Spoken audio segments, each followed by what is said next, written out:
জাতীয় নির্বাচন আগে হবে না স্থানীয় নির্বাচন আগে হবে। এখানে আপনারা জানেন যে বিভিন্ন রাজনৈতিক দলের ইতিমধ্যেই নির্বাচন কেন্দ্রিক একটা জোট বা অ্যালায়েন্স হয়েছে। কাজে সেক্ষেত্রে ওই দল বা জোটের অবস্থানটা আলাপ আলোচনা সাপেক্ষে একদিকে। তো যদিও বেশ কিছু দল এটা বোঝাতে চেয়েছে যে স্থানীয় নির্বাচন যদি আগে হয় তৃণমূলে সংঘাত সহিংসতা বাড়বে, আওয়ামী লীগ মাথাচাড়া দেবে, কিন্তু আমার মনে হয় যেটি তাদের সঠিক ব্যাখ্যা বিশ্লেষণ না। কারণ স্থানীয় নির্বাচন এখন হলেও টুকটাক ঝামেলা হবে, নির্বাচনের পরে হলেও হবে। বরঞ্চ আমরা দেখেছি যে গত 53 বছর ইতিহাসে নির্বাচিত সরকারগুলো যত ফেয়ার ভোটেই ক্ষমতা আসুক, স্থানীয় নির্বাচনেও তাদের একটা প্রভাব থাকে। আমরা পরিষ্কারভাবেই জানিয়েছি যে 6 মাস ধরে স্থানীয় সরকার ব্যবস্থা কার্যত অচল হয়ে আছে। এখন প্রধান উপদেষ্টা সম্ভাব্য রোড ম্যাপে যদি ডিসেম্বরেও নির্বাচন হয় তাহলে কিন্তু 10 মাস সময় বাকি আছে। তাহলে 10 মাস সময় এই স্থানীয় সরকার কি প্রতিনিধিবিহীন থাকবে কিনা, সেই ক্ষেত্রে আমরা এই বিষয়টি বিবেচনার জন্য আহ্বান জানিয়েছি। একই সাথে জনপ্রশাসন সহ আইন শৃঙ্খলা বাহিনীর যে স্থবিরতা এবং নিষ্ক্রিয়তা,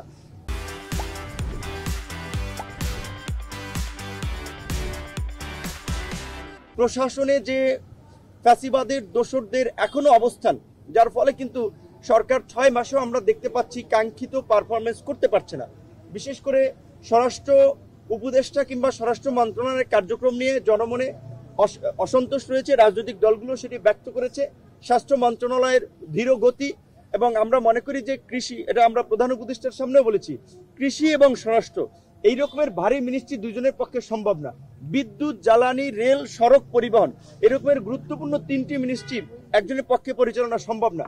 সেই ক্ষেত্রে আমরা বলেছি যে রাষ্ট্র রাজনৈতিক প্রতিষ্ঠান, রাজনীতিবিদদের ছাড়া রাষ্ট্র পরিচালনা সম্ভব নয়। যদিও এই সরকারের সামনে আমরা বলেছি তাদের একটা প্রবণতা আমরা লক্ষ্য করেছি, রাজনীতিবিদদেরকে বাইপাস করে কিছু কাজকর্ম করা। কিন্তু আমরা বলেছি যারা 5 বছর আগামীতে রাজনীতিতে যুক্ত হবে না, প্রয়োজনে সেই শর্তে অভিজ্ঞ রাজনীতিবিদদেরকে নিয়ে আগামীর কাঙ্ক্ষিত বাংলাদেশ বিনির্মাণে উপদেষ্টা পরিষদ পুনর্গঠন করতে হবে। মোটামুটি এই প্রস্তাবনাগুলোই আমাদের জায়গা থেকে ছিল। এবং সংস্কারের প্রশ্নে প্রধান উপদেষ্টা এটা বলেছে, রাজনৈতিক দল এটা বলেছে যে আমাদের মতপথের ভিন্নতা আছে, তারা ওয়েবসাইটে সমস্ত প্রস্তাবনাগুলো দিবেন, সেখানে আমাদের যদি কোনো বিষয়ে অস্পষ্টতা থাকে সেটাও আমরা জানতে পারবো।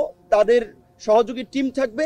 ন্যূনতম আলাপ আলোচনা এবং ঐক্যমতের ভিত্তিতে যতখানি ঐক্যমতে পৌঁছানো যায়, কিংবা যেখানে ঐক্যমতে পৌঁছানো যায় না, যেমন সংবিধানে বহুত্ববাদের বিষয়ে আলোচনা হয়েছে, এখানে যেন ইসলামিক কিছু নেতৃবৃন্দ এটার বিরুদ্ধে বলেছে, আবার লিবারেল কিছু বা অন্যান্য নেতৃবৃন্দ বলেছে গণতন্ত্রে বহুত্ববাদ এটা থাকতে পারে। কাজে তাহলে এখানে একটা জায়গা তো পৌঁছে দেবে। সেই আপনার বিষয়টা প্রধান উপদেষ্টার উপরে ছেড়ে দিয়েছেন যে নেগেটিভ অর্থে কর্তৃত্ববাদ নয়, কিছু ক্ষেত্রে লিড দেওয়া, সিদ্ধান্ত গ্রহণের ক্ষেত্রে প্রধান উপদেষ্টা সহ সরকারকে শক্ত ভূমিকা নিতে হবে দেশ, জাতি এবং আগামীর বাংলাদেশ বিনির্মাণের প্রয়োজনে। এই বিষয়ে সকলে মোটামুটি একমত হয়েছে। আশা করি খুব দ্রুতই অফিসিয়াল মিটিং এর মাধ্যমে এই সংস্কারগুলোর একটা বাস্তবায়ন আমরা দেখতে পাবো।